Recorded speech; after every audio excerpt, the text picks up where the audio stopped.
Hora de conversar com Carlos Andreasa. Ontem a gente estava lamentando aqui, né, Andreasa? Essa Brasília, essa bagunça, que nos faz beber, né? Tudo errado, a gente até tenta, né, manter a linha, mas o Brasil nos obriga. E aí, para piorar aquilo que já era ruim, a gente vê aquela cena do Hugo Motta, os cotovelaços tentando sentar na própria cadeira, um troço vexaminoso. Andreasa, que tal os eventos mais recentes, hein? Bom dia para você. Bom dia, Megali, Carla, Roberta, bom dia, pessoal, meus amores. Megali, existe a previsão regimental para obstrução no parlamento. É um instrumento legítimo. O regimento prevê, é o que os parlamentares chamam de kit obstrução. É bem verdade que no período Arthur Lira, e não sem denúncia, esse kit foi muito esvaziado. O Lira, para atropelar, flexibilizou, eu estou sendo generoso no uso desse verbo, o kit obstrução. E o governo Lula, inclusive, achava bom quando se atropelava e ignorava os mecanismos de obstrução para aprovar suas pautas, né, a matéria do seu interesse. Estou dizendo isso para registrar que existe, embora diminuída, existe a obstrução formal. Esse processo, na terça-feira, dia da volta, dia formal do início dos trabalhos depois do recesso parlamentar, aquilo se iniciou como forçando a barra, podendo ser categorizado como uma obstrução formal, uma obstrução regimental, para retardar os trabalhos. Mas a gente falava aqui ontem que, sendo a obstrução formal, não teria muito como prosperar. Para além da terça-feira, talvez algo na quarta-feira, em algum momento seria derrubado e se poderia iniciar, ou se deveria iniciar o trabalho. Só que a coisa, para usar um outro verbo da moda, a coisa escalou muito rapidamente por uma obstrução física, chantagista. Essa é uma linguagem que corrompe a atividade legislativa, mas que não é uma linguagem surpreendente. As coisas elas vão crescendo a partir de precedentes, né? Não é a primeira vez, eu estou dizendo isso não para distribuir responsabilidade, mas para contar uma história.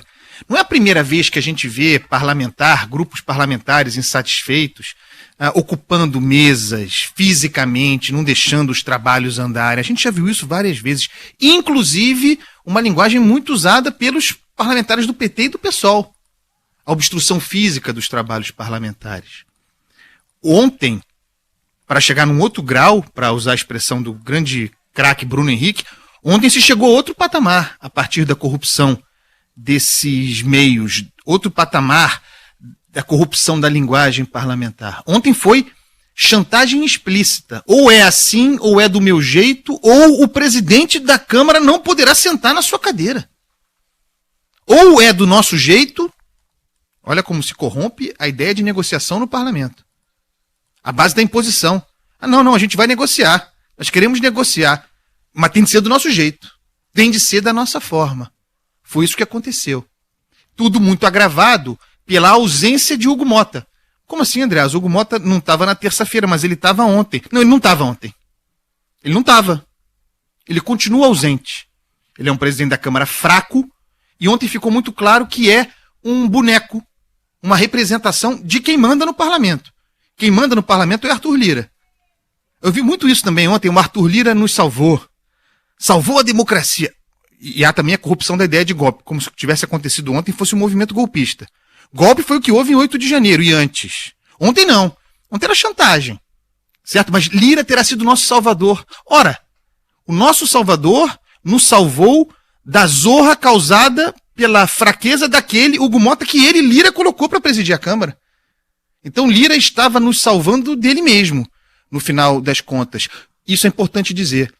Lira não poderia ser presidente da Câmara uma terceira vez, na sequência, e ficou claro que, formalmente não sendo, continua sendo. Quem manda no parlamento é Lira. Hugo Motta só pôde sentar na cadeira ontem para fazer aquele discurso que as pessoas estão tratando como sereno, um discurso sereno. Não, um discurso entorpecido.